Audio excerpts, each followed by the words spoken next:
Oi, bom dia, meus queridos. Tudo bem com vocês? Espero que sim, tá? Então vamos lá para a nossa próxima aula de literatura, né? Para eu poder finalizar também um pouquinho sobre o fazer literário do Manuel Bandeira, tá? Quem acha que eu tinha finalizado na aula anterior se enganou, certo? Eu vou dar continuidade porque eu ainda preciso falar de algumas coisinhas. E claro, quero fazer uma questão com vocês que apareceu na prova do PAS em 2016. Logo depois, eu já inicio, né, a parte de contextualização sobre a segunda fase do modernismo, beleza, gente? Ok? Então, trabalhei com vocês essa primeira parte da primeira fase, a Semana de Arte Moderna, falei sobre a contextualização histórica, perdão, e depois entrei nos autores para a prova do vestibular e do PAS, ok? Beleza? Então, vou finalizando Manuel Bandeira hoje e nas próximas aulas vocês já vão acompanhando conteúdos ali ligados à segunda fase, tudo bem? Que vai ser ali entre 1930 e 1945. Bastante coisa para trabalhar, tá, gente? Na minha opinião, a segunda fase dá muito mais trabalho do que a primeira, tudo bem? Então vamos lá? A última parte que eu trabalhei com vocês sobre o Manuel Bandeira foi a leitura de alguns poemas, né? Eu parei na aula anterior falando um pouquinho sobre essa presença da morte, que acaba tornando a obra dele vinculada também a essa ideia de existencialismo. Eu disse para vocês que a morte vem como uma recorrência também biográfica do autor, porque tem a ver com essa luta, né, do autor contra a tuberculose, certo? E que isso, querendo ou não, em um momento da fase de escrita literária dele, vai aparecendo de maneira mais significativa. Mas eu não quero que vocês entendam que a morte é algo ruim, certo, gente? Ou algo idealizado, não é isso. Tá? Então não tem mais aquela ideia como aparecia na segunda geração lírica, né, do Álvares de Azevedo, não sei se vocês se lembram, de que a morte é só escapismo, é uma fuga, é uma idealização. Na verdade, aqui no Manuel Bandeira, ela ganha uma noção de realidade, já que estamos vivos, né, e a morte faz parte da imanência dos seres humanos, eu tenho a consciência de que uma hora ela vai acontecer. Tá? Então é uma reflexão existencial mesmo sobre a nossa vida e o que vem depois, certo? Claro, às vezes de modo mais irônico, né? Com um certo humor negro, que também são características típicas desses autores da primeira fase do modernismo, tá? Não só do Manuel Bandeira, mas a gente via isso também no Oswald de Andrade e no Manuel, tá? Outras características que eu chamo atenção nessa linha modernista do autor, tá, gente? Que eu fui comentando, mas eu resolvi também colocar escrito para vocês, para que vocês possam também anotar no caderno, tá? Que eu sei que tem muita gente que gosta de assistir essas aulas e ir anotando. Então eu destaco uma coisa que eu falei na aula anterior, não sei se vocês se recordam, sobre essa questão dos poemas serem rápidos, né? Os autores do modernismo, como Manuel Bandeira e os outros também da primeira fase, eles têm essa urgência e essa espontaneidade no momento que vão produzir. Então você encontra poemas de diferentes tamanhos, diferentes métricas, com verso livre ou não, certo? Mas tem essa questão da rapidez. A vida e a escrita literária, ela tem uma relação com a própria realidade que é muito rápida. A modernidade, ela exige isso dos leitores, né? Tudo tem que ser muito rápido, já caminhando também para aquela ideia de cultura de massa, que as obras literárias, assim como as pessoas, assim como os produtos de mercado, precisam ser sempre novos, né? Então, tudo que vai ser produzido tem que ter esse olhar de novidade. Então, o autor aqui, ele não perde tanto tempo para expor o pensamento, né? Para expor os sentimentos que vão aparecendo e também aquilo que está em volta dele. Como eu disse, né? A realidade é dos temas trabalhados. Essa visão sobre a realidade é um elemento que você encontra na primeira, na segunda e na terceira fases, tá? Então, eu destaco aqui no primeiro item, tá?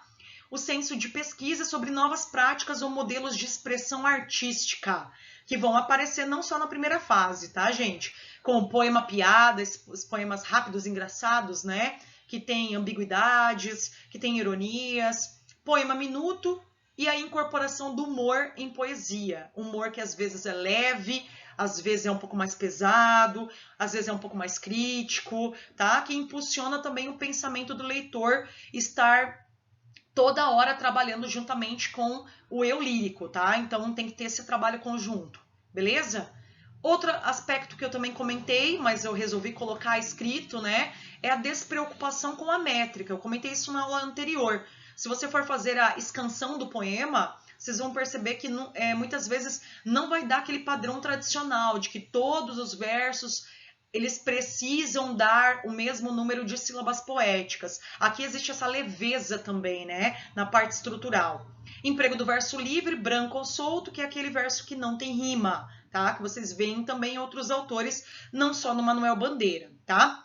O privilégio da poesia sobre a prosa, como eu disse para vocês, é um autor que teve a capacidade de escrever muito mais poesia, né? É o gênero principal da linha literária dele, mas não é porque ele vai escrever poemas que ele vai deixar de misturar esses elementos também da prosa, da narrativa, tornando a sua obra poética uma poesia prosódica, tá? Então, essa é a forma mais teórica para se chamar essas misturas. Eu não sei se vocês se recordam, no último poema que eu li, que foi o Pneumatórax, você tinha a impressão, começa como um poema, mas ao mesmo tempo você tem ali recursos, né, que lembram os discursos dos personagens. É como se o eu lírico fosse um personagem que está ali no consultório, né, de um médico, e esse médico o examina e dá uma notícia triste. Tudo bem? Para ele. Então a gente tem essa mistura de estilos e gêneros literários formando esse caráter de poesia prosódica. Tudo bem? Cuidado com isso nas provas de vestibular ou PAS, certo? O caráter social, que é uma coisa que não aparece tanto, tá? Para deixar claro, eu falei isso no começo das aulas sobre esse autor, só estou reforçando, porque às vezes vai fazer as questões e aparece, como a gente tem esse olhar de que o modernismo ele é muito crítico, né?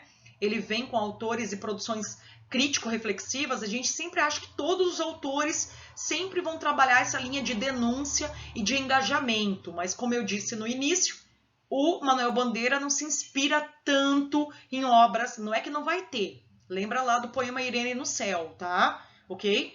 Mas não é da mesma forma e não é tão intensa como a gente vai ver, por exemplo, na segunda fase, tá? Ok? Então, caráter social.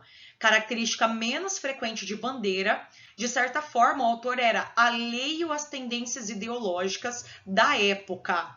Apresenta os problemas sociais sem propor uma solução, tá? Então, é a questão da sutileza, tá? Ele propõe, mas não implica nenhuma reflexão crítica necessariamente no seu leitor, e nem da parte dele também. Ok? Beleza? O tema metapoético, ou também chamado de metalinguístico, que é uma coisa muito comum em vários autores do modernismo, não só da primeira fase, mas de outras fases também, que é quando o poema procura descrever o próprio processo de criação literária. É uma forma também deles refletirem, né, sobre o ato de escrita literária, que é um ato que gera trabalho, que gera também reflexão, ok? Então aparece de maneira bem comum nas produções literárias, ok? Beleza?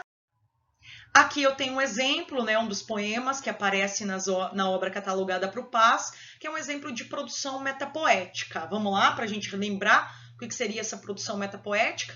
Desencanto. Lembra da melancolia? Né, uma certa tristeza que vai aparecendo também nas produções desse autor. Então guardem isso, certo? Eu faço versos como quem chora, de desalento, de desencanto. Fecho meu livro se por agora não tens motivo nenhum de pranto. Repararam que é modernista, mas tem uma certa musicalidade, tá? Então não tô dizendo, eu não afirmo que esse autor nega questões tradicionais da estrutura poética, hein, gente? Cuidado, lembra que o início da carreira dele é Parnaso simbolista, tá? Meu verso é sangue, volúpia, né? Sensualidade ardente, tristeza esparsa, remorso vão. Dói-me nas veias, amargo e quente, cai gota a gota do coração. E nestes versos de angústia rouca, assim dos lábios a vida morre, deixando um acre, né, um leve sabor na boca, eu faço versos como quem morre. Então eu faço os versos pensando como se fosse a última vez que eu estaria aqui na vida, né? Então eu dou tudo de si, tá? Eu uso toda a minha inspiração, os meus sentimentos, a minha força, a minha técnica, que aparece no poema, né? Que lembra mais um trabalho tradicional do que trabalho espontâneo, para mostrar como é a produção poética e a produção metalinguística, ok? Espero que tenham gostado.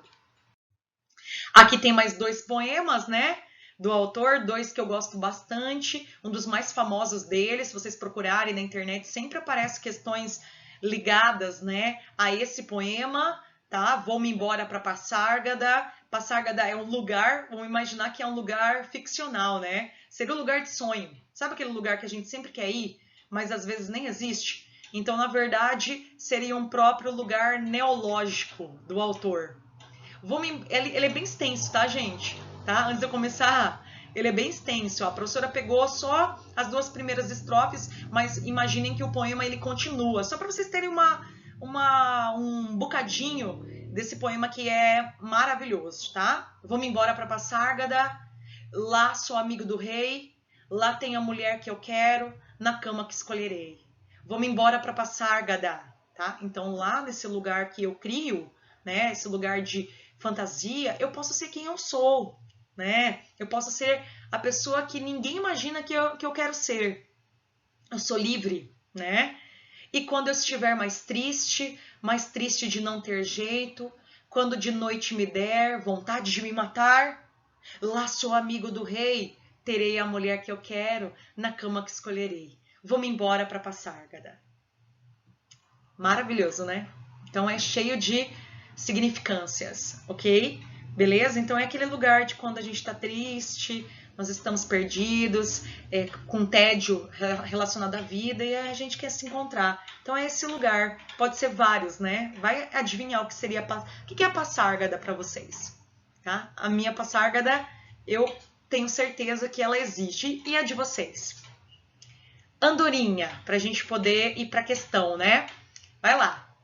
Esse é um poema minuto, tá, gente? Rápido, mas com uma expressão de significados muito amplos.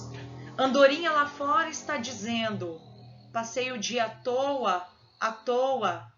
Andorinha, andorinha, minha cantiga mais triste, passei a vida à toa, à toa. Será que a gente está passando a nossa vida à toa? Pensa lá comigo. Questão Pazuem 2016, vamos lá, para a gente poder praticar um pouquinho? Vai lá.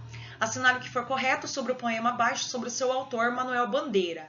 Noite morta, tá? 2 simbologias aqui, né? A noite, que representa a morte, muitas vezes de maneira figurativa, e a morte, que é uma representatividade da nossa existência, tá? Tema muito constante na produção literária do Manuel Bandeira. Noite morta. Junto ao poste de iluminação, os sapos engolem mosquitos. Ninguém passa na estrada, nem um bêbado. No entanto, há, seguramente por ela, uma procissão de sombras. Sombras de todos os que passaram, os que ainda vivem e os que já morreram. O córrego chora. A voz da noite, não desta noite, mas de outra maior. Petrópolis, 1921. Tá? Gostaram? Espero que sim.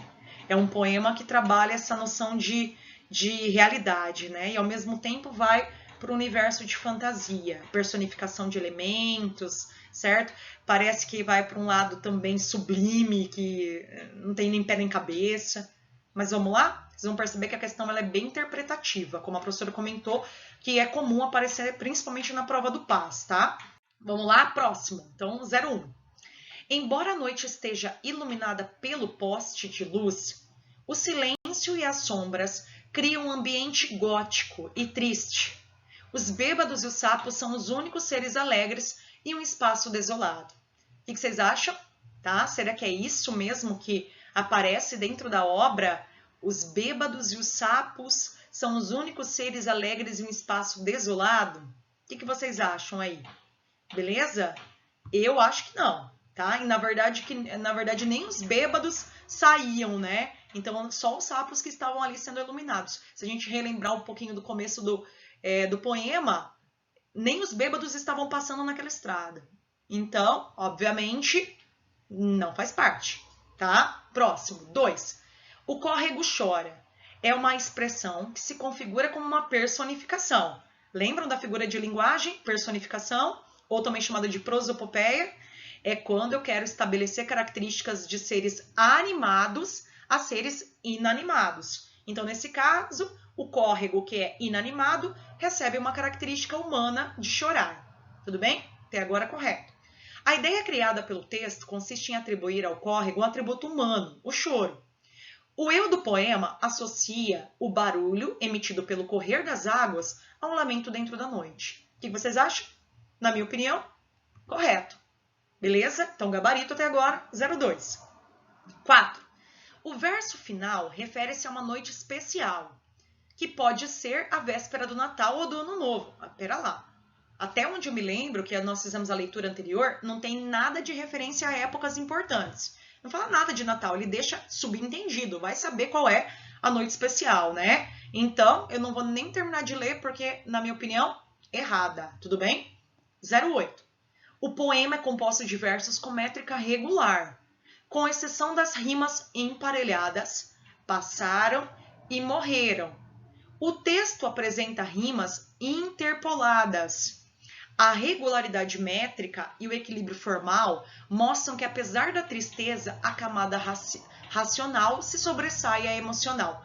Nunca, gente. Ó, eu não vou nem perder meu tempo. Se vocês prestarem atenção na minha leitura e também no formato do poema, os versos, eles tinham tamanhos diferentes, tá? E por terem tamanhos diferentes, a gente já imagina que eles não vão ter a métrica regular, tá? Ainda mais que esse poema faz parte da obra Libertinagem, tá? Então, a Libertinagem já é do momento modernista do autor. Então, consequentemente, não entra no gabarito. Então, quem quiser depois voltar nessa questão, pegar pelo Google, tá? Pode dar uma olhada que vocês vão perceber que não vai ter, não vai dar o mesmo número de sílabas poéticas, ok? E a 16, a morte é tema fortemente marcado na obra do poeta, com certeza. No poema, ela se faz presente nos versos, os que ainda vivem e os que já morreram, não desta noite, mas de outra maior, com certeza, tá? Então, para comprovar o nosso gabarito, né, da questão da UEM, a 0,2 e a 16, total 19. 18, na verdade, né? 18. Olha a professora errando no cálculo, né? Para vocês verem que eu tô no trabalho correto, né? 18. É a quarentena, gente, me perdoa. Beleza?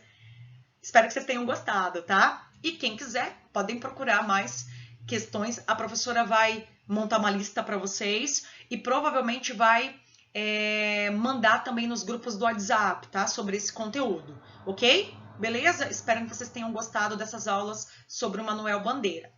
E sem tardar, né? Claro, nós vamos começar na próxima aula, com certeza, a segunda fase do modernismo brasileiro, que vai de 1930 a 1945. Só para a gente começar, né? Que isso daí vai ser a aula, eu vou me aprofundar melhor na próxima aula, tá? Essa época, meninos, ela é uma época que pode assumir diferentes nomenclaturas, ok? Lembrando que fase de geração é a mesma coisa, às vezes aparece, vocês vão pesquisar em livros, apostilas, né? Aparece geração. Então, fase e geração é a mesma coisa, só que eu chamo a atenção de vocês para 3 nomenclaturas que essa fase, né? Ela pode assumir.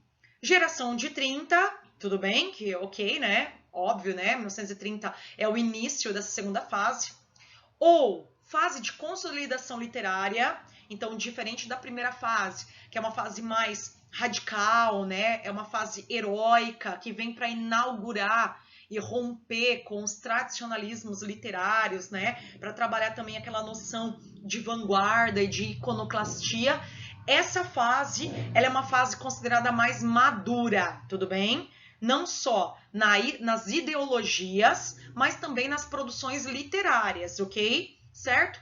Então, ela também pode assumir a terceira nomenclatura que eu trago aqui para vocês de fase ideológica, tudo bem, gente? Então, ela pode ter essas 3 nomenclaturas para a mesma época literária e época histórica, tudo bem? Então, já deixem claro aí que ela vai seguir algumas tendências que foram trabalhadas e foram construídas na primeira fase, mas agora tendo um olhar e um comportamento também mais maduro diante a esses radicalismos que foram impregnados, né? Que foram impostos, não impostos, vou melhorar o termo, tá? Foram inseridos aos poucos nos autores da primeira fase, certo, gente? E outra coisa que eu vou destacar que vai aparecer depois nos próximos slides. Aqui vocês vão ter 2 gêneros literários ganhando muito destaque, tá? Tanto a lírica, poemas, autores para a prova da UEM, poemas, quanto também a prosa, que seria as narrativas, tá? Então, esses 2 gêneros literários, eles ganham muita força de construção nessas épocas, né? Desculpa, nessa época, beleza? Então é isso que nós vamos trabalhar. A professora vai começar depois com uma contextualização histórica, claro, né, para vocês terem esse embasamento, e eu vou para as características literárias e artísticas desse momento tão importante que é a segunda fase, essa fase ideológica, ok? Espero que vocês tenham gostado da aula, tá? Nós nos encontramos na próxima semana. E é isso. Um beijo, até sexta na aula de arte, tá? Espero vocês. Até mais. Amo vocês.